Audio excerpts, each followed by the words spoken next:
This is Theodore at Lies of the Devil. Go to liesofthedevil.com, sign up for the newsletter. We've been getting tremendous amount of support. Tremendous amount of support. And I thank the body of Christ for standing up next to us as we go after this guy who people who know who he is knows he's a fraud. Okay. And I mean, we got a call this morning from a gentleman that was like, hey, I'm with you guys. You guys are doing the right thing. Text messages from people that are close to Kent that are saying, praise God, keep spreading the truth.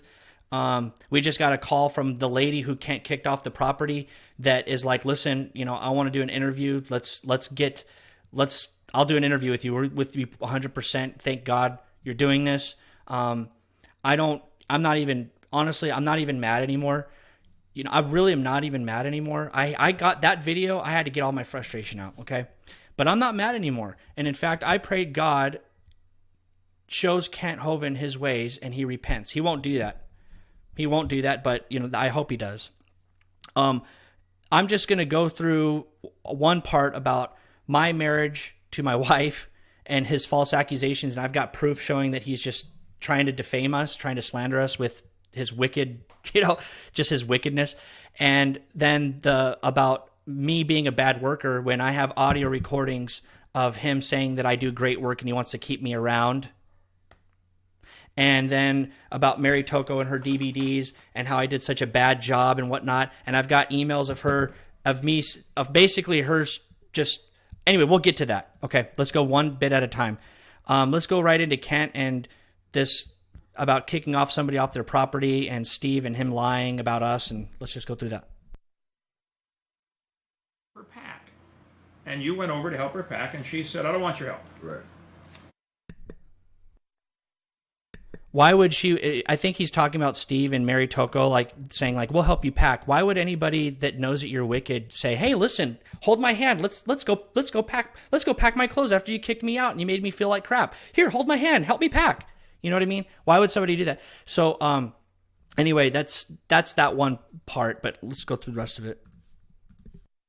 So then I told everybody else, please stay away from her. She's in a bad mood right now. And this is the actor part of Kent, right? Everybody stay away from her. She's in a bad mood right now. Look at him. You know what I mean? Like, everybody stay away from her. She's in a bad mood right now. Just like in the previous part, he's like talking about how I came home to nothing. Just watch the guy's face. Anybody watch his face. He's just an actor, right? So we'll go on for the rest of this. And I don't know what the problem was. And Theodore and Lene, I said, Theodore, don't go in there, don't talk to her. And he says, well, I'm going to go help her move. And he and Lene... Lie. I've got the text message. I should pull up the text message. That's a lie. I did not say that. I have the text message, Kent, so... You told me, I came up and I showed you the debate series that we were making, the new debates that I did with you when you were in prison with Bill Nye and Bill Maher and all these people. We broke down a transcription of their debates. And so we were working on these new debates that we were going to put out. And I came to show him a final design, and he was like, hey, that looks great, brother. That looks really great. Keep going with it. But, hey, I need to tell you, Deborah's going to be getting kicked off the property. And I'm like, what? Deborah's going to get kicked off the property here, and you need to go tell your wife to stay away. And I'm like, well, this is Twilight Zone. So I went and I put back the debate designs, and I went to go talk to my wife, okay? And she wasn't there. My wife was already packing with her. And my wife was crying. And this is what I did because wise as a serpent, harmless as a dove. Wise as a serpent, harmless as a dove.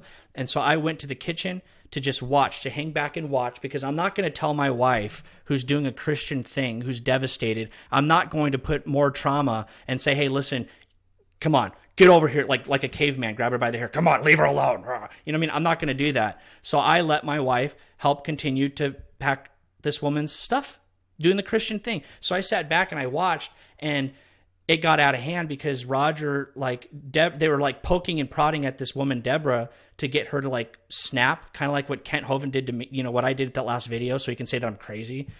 And so they did that to try to make her snap and make her go crazy. And Roger was flailing his arms going, blah, blah, blah, blah, oh, you're crazy, you're crazy. And Steve's just sitting there laughing, I think he was smoking a cigarette too. He was because he smokes all the time. And But it was just like it was bizarro land. And so finally, and again, there's other witnesses to this. There's a guy specifically at the place right now at CSC. I won't tell you his name because I don't. He'll come out when he wants to. But he literally looked at me and goes, "Dude, this is a cult." He looked at me. He could not believe it. So I went and I was like, "Hey, listen, Steve Rogers, stop." I've got the text messages, okay? And I'll show you guys in the next video. The more formal video I put. I said, "Steve Rogers, you guys, why are you doing this? You know what I mean? Stop." Even my wife said, "You guys are doing an unchristian-like thing."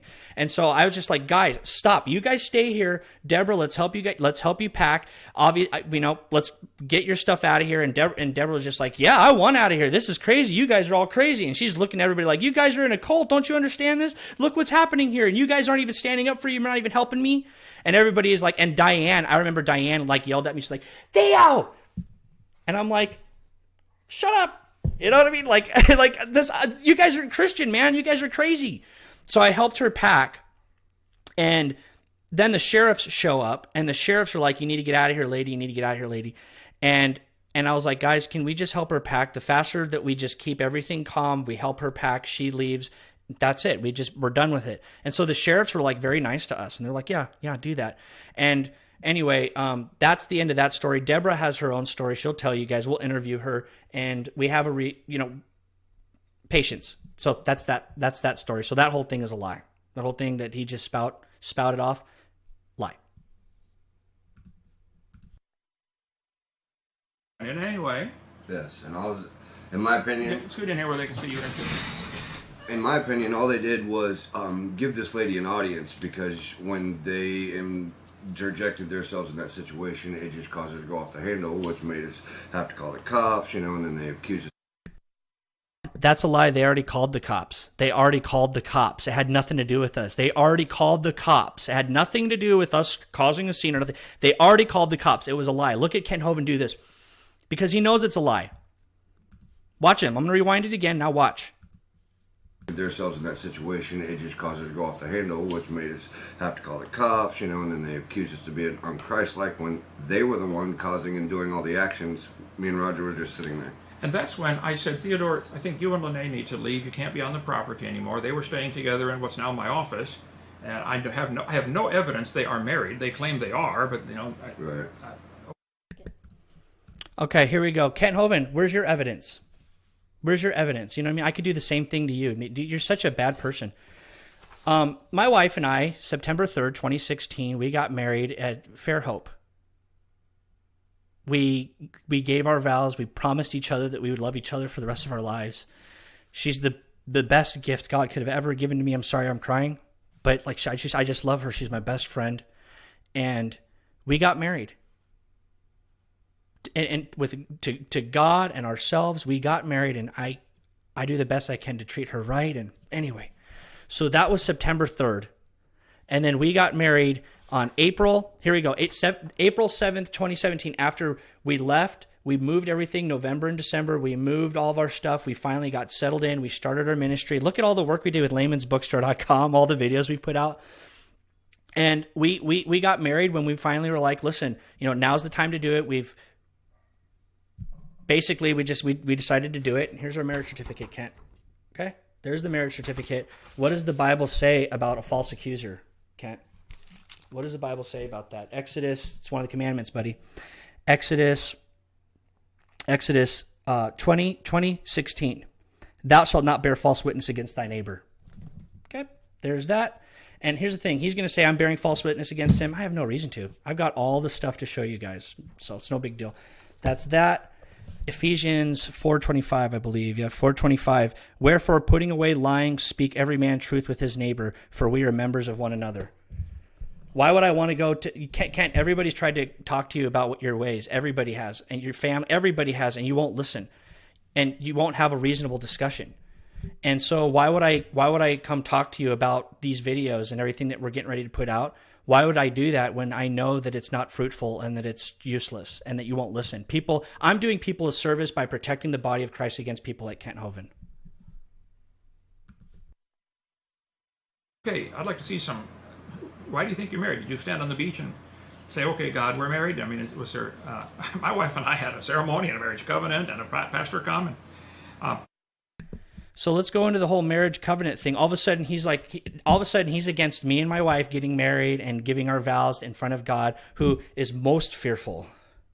You should fear Lord with, that's the beginning of wisdom. I fear Lord so much. I could have pulled I know people do this. I could have pulled the whole, we're married. We've been married since September 3rd, and then not do it legally with the state, and then pull away and say that she's an unbeliever. Or I could say she departed from me after I pushed her away because I just was misbehaving, kind of like what you did with Joe. I could have done that, and I didn't. I kept to my word because I fear the Lord. And in fact, my love for my wife, not only did it like grow to a precipice, it was like, we need to get married. I love you. I cannot believe that God would do this and put us together, but it grows every single day. So, and then let's just go through his marriage covenant, like the marriage license. The marriage license that, he espouses that you don't need to get from the state. And so he taught people you didn't need to get a marriage license. He actually taught that. And and now he's mad at us because we didn't, the guy's a goofball. Like, you have the right to have a church, or does the government create churches? It's the difference between 501c3 and 508c1a. You better study that out. You have the right to get married, or does the government give the right to get married? It's the difference between a marriage license and a marriage covenant. Big difference. Better study. So Kent has a marriage covenant. I think he has a marriage covenant and it's not legal through the state or whatever, because maybe legally Mary would be tied to Kent and the taxes he owes. I don't know. Or maybe Mary would be linked. I don't know. I mean, they wanted life insurance they wanted to take all life insurance for $500,000. This is what Ernie told me. This isn't like I'm making this up. They wanted to take out a life. First of all, Mary was wanting to get into all the CSE finances. Mary's family tried to do a good thing by her. This is what I've been told, by trying to find out who Kent Hovind really is, et cetera, et cetera. And they were digging in the finances, how it was organized, wanted bank statements or whatever. And again, this is what I was told. And then all of a sudden, that was fishy to them. And then all of a sudden, the board directors and Ernie Land and stuff. And then all of a sudden, she wanted a $500,000 life insurance policy just in case if Kent croaked or just in case something happened. And then they were trying to figure out ways with lawyers and stuff like that on how to get married but not get married and sign a prenuptial agreement, and how she wanted 50% of all the sales of CSE, in case something happens at Kent, plus a $500,000 life insurance. And then she changed the $500,000 life insurance to $1 million life insurance. And people are like, whoa, this is crazy. Who is this thing? So, so Kent, I'm not going to question you in your marriage. You know what I mean? But, if it looks like a duck, it quacks like a duck, and it walks like a duck, it's not a pig. Okay? It might be a pig. No, it's not a pig.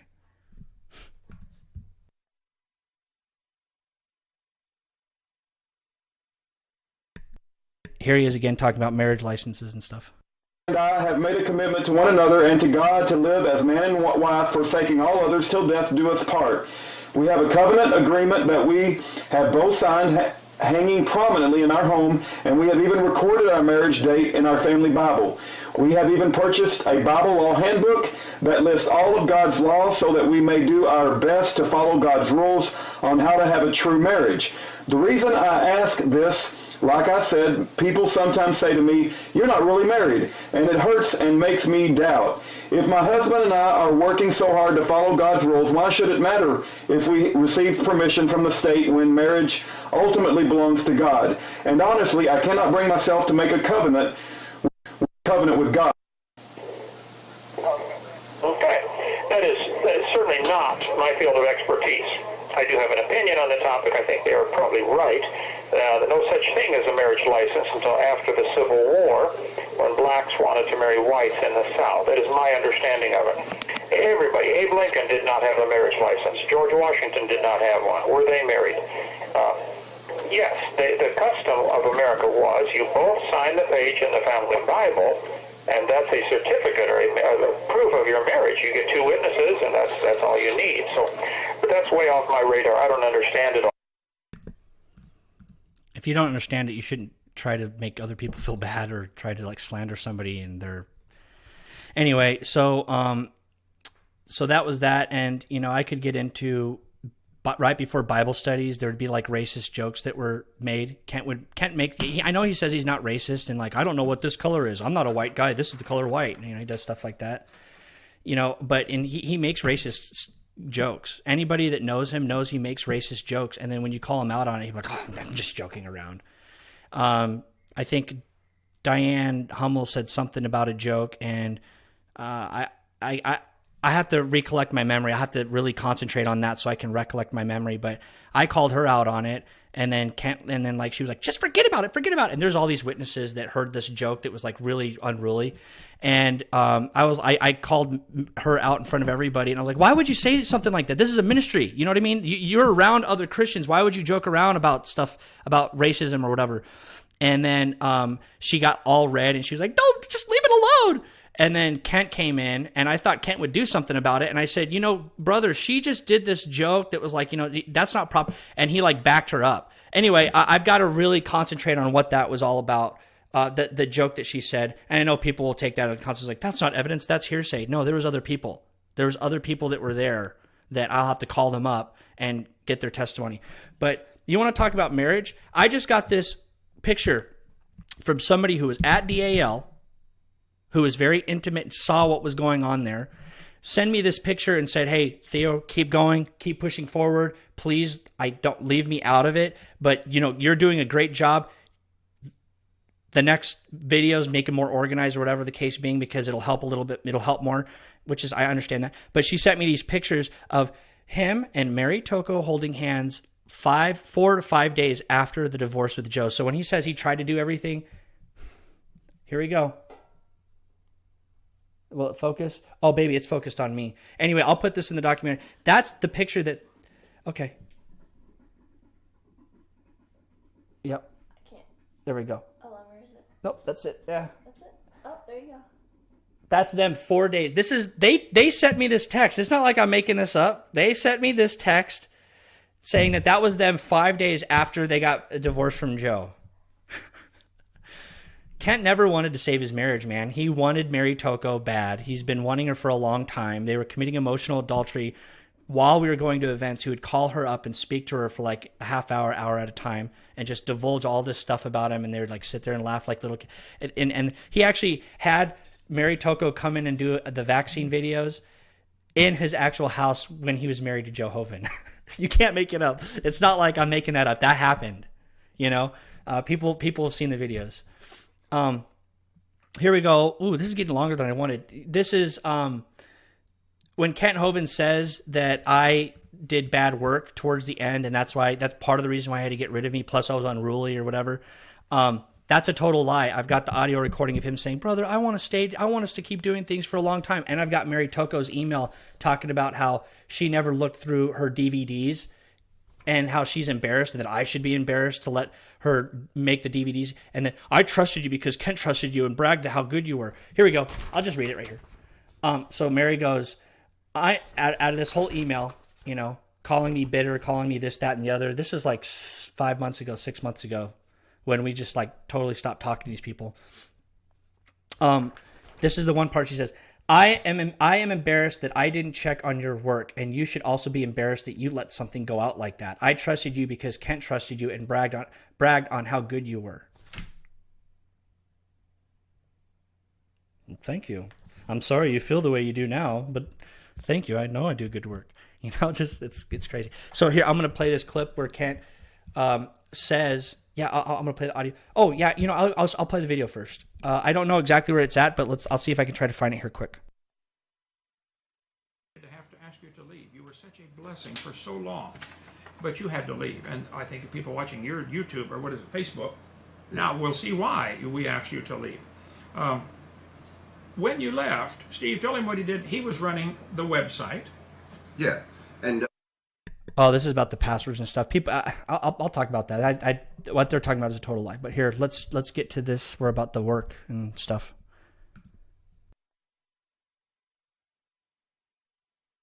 Come on.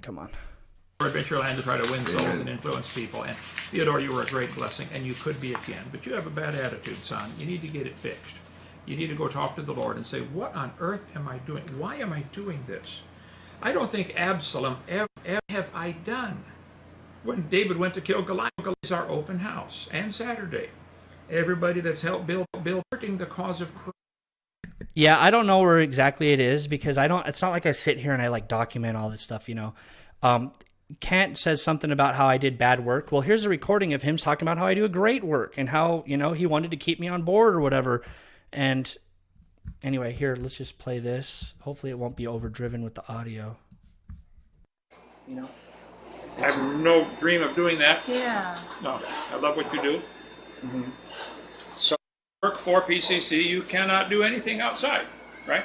Mm-hmm. That was your understanding? Well, then, but I don't work for you. That's the thing. If I work for you, then, I mean, I understand that, but I don't. I mean, I work. You're a client to me. Like, correct. That's where we need to get a clear relationship of what's what, who's who. Right, and what will happen is we'll probably just get. We probably will leave. We probably won't rent this place out, and we'll probably, you know. Sub out. I contact you and say, get this. Yeah, done. sure, you can do that. And you know, the biggest thing, well, that's probably what will end up happening. And if you guys want to go through somebody else, you guys can, you know. I have no dream of doing that. Yeah. No. I have no dream of doing that. And then Mary's like, yeah, you know, and then like, anyway, so let's get to, if I remember correctly, the other part where they were talking about the Mary Toko's DVDs and how, basically, I had no time. Well, the audio will speak for itself. Here we go. Well, you answered but then also the second one was, you need to be here at every... You do what I want, when I want. He said, you have all my edits. You do too. My intent is God has called me to build a ministry, and even to this moment, it's my intellectual property that's driving the funding behind just about everything, okay? Now, to produce that intellectual property, I need a whole lot of people helping me. You scheduling meetings. It's funny. It's funny. Is it mine? Okay. It's funny. He says it's my intellectual property that's driving all the funding. It's all about a money-making rack. It's all money-making to him. It's all about money. Most of the funds that kept CSE going was actually through donations, because he would sit here and he would cause a crisis and ask you all for money. You know what I mean? And people would donate lots of money because they want to see good works for the Lord. So really, it wasn't really inventory that made the money. And so this is the kind of stuff he does. It's sad. And making the videos look good, etc. This is perfect. That is the way it is. Now, if Theo wants to have his own food bank and something and wants to rent a spot in Noah's Ark, or somebody else wants to do a chiropractor wants to come rent a spot, my intent is to eventually build a creation mall where people run their own ministry, and if we don't like the way, if they have different standards than us, no, you can't work in our mall. But right now, we're not there yet. I think the reason we had the meeting last night was because we wanted to see if we get my DVD done. Because this ministry can buy it at wholesale and sell them. Brother. And at the time when we asked him about a week ago, we mentioned it, but then when I talked to him... Here's the backstory to that. Mary came... I wanted no part of Mary being in Joe Hovind's house. I wanted none whatsoever. So I taught the neighbor boy down the street on how to film. And again, I'm going to do this with workers in Christ. I want to teach the body of Christ how to do these things so that they can make their own ministries. That was the whole purpose of CSE and the lot that they're at. And anyway, so I taught the neighbor boy how to film Mary Toko's vaccine videos. And so he filmed all of them. And then so after that, all the footage was sent to Mary. And Mary got the footage and she held on to it. She held on. I gave her a hard drive of all the footage. And so she never asked me to do any editing. She didn't want to hide. She never asked to do editing or whatever the case being. And all of a sudden, one week after Lene and I, my wife, we got married, and so she goes, "You need to make these DVDs. I have an event at, I can't remember where exactly, but I need these DVDs done. I want my new video done." And you'll hear in the audio. And it was like, and you'll hear me saying, where am I going to find time to do this? I've got debates. I've got all this stuff that Kent's wanting us to do. Listen, I ran the whole thing. I set up their shipping. I set up their internet now that Steve says that he set up, but really he just Jimmy rigged what I did.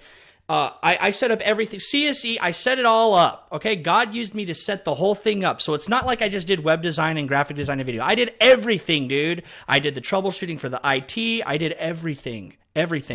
So she basically, they were like, you need to get this done. And I'm like, listen, Kent, I'm CSE's client. I'm not Mary Toko's client. They don't even want to, she kept saying like, how much can I pay you? How much can I pay you? And it was almost like, dude, I've got so much other stuff to do. You have to go somewhere else. I'll see if I can do it. You have to try to go somewhere else because I got so much other stuff to do. And then they try to make us look bad. I'm going to let the audio play and you guys will see for yourself. I think yesterday or the day before, he said, I don't know if I'm going to get it done. I might get it done. It's not sure. And that's when he said, no, drop everything. I want it done today because this is a... That was Kent Hovind. He told me and my wife, and again, there's a witness to this. Okay, I spoke to him the other day, and they said, yes, I remember this conversation. Him and his wife sat me and Lene down, and with the other witness, and said basically, you work for me, you don't work for anybody else, no other clients. And mind you, I was so overworked that I barely had any time to work on my other clients. And in fact, they left me.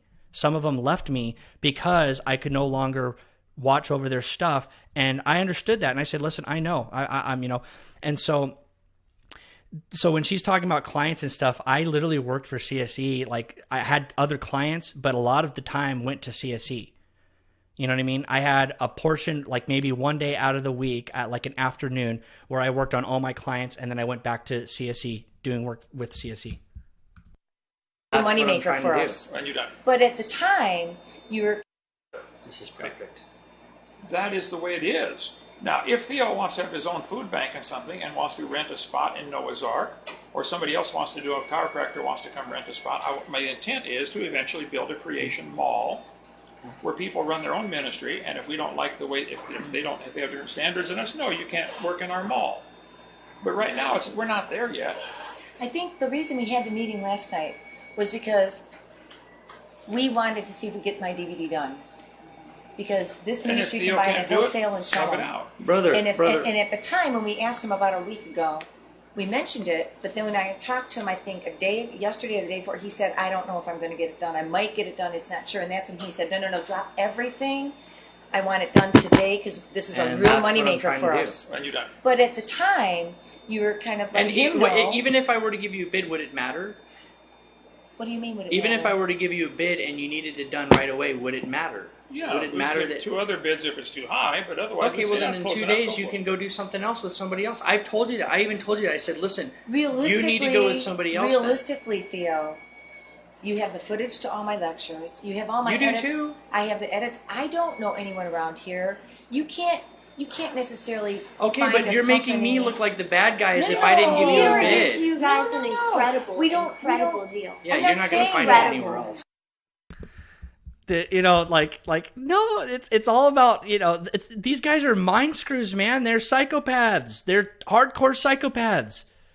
And anyway, my wife and I stayed up 48 hours. Anybody that was at CSE knows this. They're witnesses, man. It's not like I'm making this up. There's people that are good people that saw how hard we work, and I hope that they come out. I hope they call me, 520-510-3982. Call me, we'll get the interview. There are people that saw how hard we worked. We worked for 48 hours straight to get them their DVDs. And I literally had to cipher through like 24 hours of videos, try to do all of Mary's edits that she had laid down, plus look at other stuff. And I forgot one of the discs because I was so because I didn't have it in her list of edits. I didn't have that one page of list of edits. And so she got all upset because we couldn't make those edits after we worked 48 hours. And she actually approved of the DVDs. And now here she's saying I'm embarrassed that I didn't look over the work. So after 48 hours, busting our butts to make sure this work was done, I didn't ask her for one dime for the actual the video production edits. I didn't ask for that. All the price came was from making these DVDs, and we were giving them such a good price, and people know that it was literally like we weren't making money off of it. It was just a lot of work. And so these are masters because I didn't want to waste money on the print, so I use these cheaper things as masters. But here's me. We've got DVDs. People buy DVDs from us, and they say it's incredibly professional, and it's very good. It plays on the DVDs. Sorry, Kent. I know that you like to say that the DVDs didn't work. Yeah, it's all glossy. It's very professional. There you go. You know what I mean? And so I gave him these DVDs, and I'm going to get into her emails where she's just constantly... Here's Mary Toko. Here's who she is. This is why probably nobody wants to work with her. I don't know. More than likely because she said that nobody else wanted to do her work for her, and that's why they had to rely on me. And I'm sure that there are... Anyway, I'm not going to get into that whole thing, but this is who she is. She's one of those customers that goes through Walmart and she picks up yellow pencils, okay? And she takes the yellow pencils back home, and she, might use one pencil, two pencils, and then she goes, I wanted white pencils, not yellow pencils. I got to go back. And they go back to Walmart, and she goes to the customer service aisle. She goes back to the customer service. She goes, listen, I wanted white pencils. I did not know that these were yellow pencils. I wanted white pencils from the very beginning. And they're like, they're pencils. They're yellow pencils. You grabbed yellow pencils. You want white pencils? I want white pencils. And they just keep bantering back and forth just like until she gets her way. And then finally the Walmart customer is like, go get the white pencils. Go find white pencils. Take the white pencils and the yellow pencils. Just get out of here, lady. And that's what happened with us. You know what I mean? It was like constantly like, it didn't matter what I did. It didn't matter how hard I worked. I didn't ask for a dime when we were doing the 48-hour, run to get these DVDs done. Every single thing, even when she approved of it, she found mistakes afterwards to try to get the product for free. Let me see if I can pull up the text. There we go. Okay, here we go. Mary Toko, oh, thank you. Oops. Sorry, guys. This is live to tape. Here we go. Excuse me. I just tried to play those 2 discs on my computer looking for other edit issues, and they will not play. This is my response. Did you try them on another player? They may not be auto-playing. We double-checked all the discs, and they worked fine. Can you take a photo of the back of them and send it to my phone, please, to make sure that they played? We double-checked them, and the DVDs worked. Can you send me a photo of the blank DVDs? And again, with the new part, I'll have the formal emails with the headers and everything to show you that that's real. And what she's talking about is that because I had to work on 2 separate editing systems throughout the night. Huh, baby? I had to work on 2 separate editing systems. I had to work on one editing system that was Final Cut Pro, and the other one was Adobe Premiere. And by the way, the new Mac Final Cut Pro is awful. I don't know why they made the interface the way they did. It's awful. Adobe Premiere. Okay, sorry to go on a rant there. But I had to work on 2 different editing systems. And so 3 of the 6 discs, 1, 2, 3, 2, 4, 6. Yeah. 3 or 4 of the 6 discs were on a different editing system, so they had a different menu. They had actually hit play to watch. And then the other discs were just autoplay. And so she couldn't figure that out. Oh, no, I guarantee she figured it out, but she wanted them all working the same after working as Slice Slaves. She wanted them all working the same. And so she was like nitpicking, right, to try to like get the discs for free. So that was that instance. And anyway, the discs worked. The discs actually worked the first batch she ordered. And then she gives me, and then I sent her edits to review, and I gave her edits to the sleeves for the next order she asked for, because I didn't want to work for her anymore, and so I just gave her the edits for the graphic design work for the second batch she ordered. I said, here are the edits. Please review them before printing them off. Have a nice Christmas if I don't hear back from you all. I'm so vindictive, huh? Don't I sound so vindictive in these emails? And she goes, hi, Theo, still some issues. Just resigned from one of my groups, so please change the first line from 94 to 2016. Director of Vaccine Research, and the word Michigan is not lined up at this time. The other words do not currently line up, and then blah, blah, blah. And at that point, I mean, it got so bad that she was just constantly changing things constantly that I just was like, my wife and I, the last email was basically, we'll get back to you as soon as we can. And we never got back to her, right? Because we just was like, we just leave us alone. And so they came out in this new thing that talked ill stuff about my work and how bad I am and stuff. Anybody knows. And I implore you, if you're ready to come out against Kent Hovind and speak the truth of my character as a witness, and there's others that are going to do that, call me, 520-510-3982. I'm not this crazy person that Kent Hovind's trying to make me look like. In fact, the first part of this expose, I purposely did it on the fly to show you all, I'm not making this up, that I have memories of this. Why would I memorize these things if it was a lie? And I'm not going to change my story either, okay? It's not a lie. And so I vented. Yes, I vented. I'm a human being. And he's going to use that. I knew he would, to try to make me look bad. And so he came out with this video that's full of lies, and it's okay. He dug a deeper pit. He dug a deeper. That was the purpose, so that he would lie more, so I could catch him in more lies. So good job there, buddy. Good job, Kent. And thank you, everybody who's supporting us. Thank you. You know, we prayed about doing this, exposing this guy, and I prayed for months. I would cry about it because I didn't want to do it. And God just kept laying in my heart, do it, do it, do it, do it. And we finally did it, and now we have tremendous support. And so, Kent, I know that in the video somewhere you make fun of like 50 people, 40 people following us, and then you're like, oh, 40 people following us. Listen, David took out Goliath with a stone. I don't care about the numbers, man. I care about the truth. Philippians 4:13, I can do all things through Christ, which strengtheneth me. John 8:32, ye shall know the truth, and the truth will make you free.